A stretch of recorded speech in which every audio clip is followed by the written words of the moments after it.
Golden queen ಅಮೂಲ್ಯರವರಿಗೆ golden king ಸಿಕ್ಕಿರುವ ಸುದ್ದಿ ನಿಮಗೆ ಗೊತ್ತೇ ಇದೆ. ಮಾರ್ಚ್ 6ರಂದು ನಟಿ ಅಮೂಲ್ಯ ಹಾಗೂ ಜಗದೀಶ್ ರವರ ನಿಶ್ಚಿತಾರ್ಥ ಸಮಾರಂಭ ಅದ್ದೂರಿಯಾಗಿ ನಡೆಯಲಿದೆ.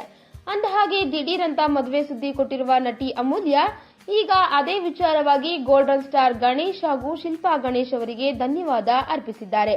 ಅದು ಯಾಕೆ ಅಂತ ಕೇಳ್ತೀರಾ? ಹೇಳ್ತೀವಿ ಕೇಳಿ. ತಾವು ಕೈ ಹಿಡಿಯಲಿರುವ ಕುವರ ಜಗದೀಶ್ ರವರ ಜೊತೆ ಮೊಟ್ಟಮೊದಲ ಸೆಲ್ಫಿ ಕ್ಲಿಕ್ ಮಾಡಿಕೊಂಡು ನಟ ಗಣೇಶ್ ಹಾಗೂ ಶಿಲ್ಪಾ ಗಣೇಶ್ ಅವರಿಗೆ ಅಮೂಲ್ಯ ಥ್ಯಾಂಕ್ಸ್ ಹೇಳಿದ್ದಾರೆ. ಏನೇ ಆದರೂ ನನಗೆ ಬೆನ್ನೆಲುಬಾಗಿ ನಿಂತಿರುವ ನೀವಿಬ್ಬರು ನನಗೆ ಸಿಕ್ಕಿರುವುದು ನನ್ನ ಪುಣ್ಯ ಎಂತಲೂ ನಟಿ ಅಮೂಲ್ಯ ಅವರು ಟ್ವೀಟ್ ಮಾಡಿದ್ದಾರೆ.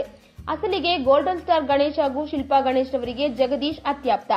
ಗಣೇಶ್ ಕುಟುಂಬದ ಹಲವಾರು ಕಾರ್ಯಕ್ರಮಗಳಲ್ಲಿ ಭಾಗವಹಿಸಿರುವ ಜಗದೀಶ್ ರವರಿಗೆ ಅಮೂಲ್ಯ ಪರಿಚಯ ಆಗಿರುವುದು ಗಣಿ ಮನೆಯಲ್ಲಿಯೇ.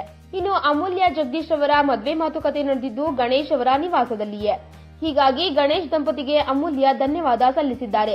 ಈ ವಿಡಿಯೋ ಬಗ್ಗೆ ನಿಮ್ಮ ಅನಿಸಿಕೆ ಹಾಗೂ ಅಭಿಪ್ರಾಯಗಳನ್ನು ನಮ್ಮ ಕಮೆಂಟ್ ಬಾಕ್ಸ್ನಲ್ಲಿ ತಿಳಿಸಿ. ಈ ವಿಡಿಯೋನ ಲೈಕ್ ಮಾಡಿ, ಶೇರ್ ಮಾಡಿ ಹಾಗೂ ಮತ್ತಷ್ಟು ಸ್ಯಾಂಡಲ್ವುಡ್ ಅಪ್ಡೇಟ್ಸ್ಗಾಗಿ ನಮ್ಮ ಯೂಟ್ಯೂಬ್ ಚಾನೆಲ್ ಅನ್ನು ಸಬ್ಸ್ಕ್ರೈಬ್ ಮಾಡಿ.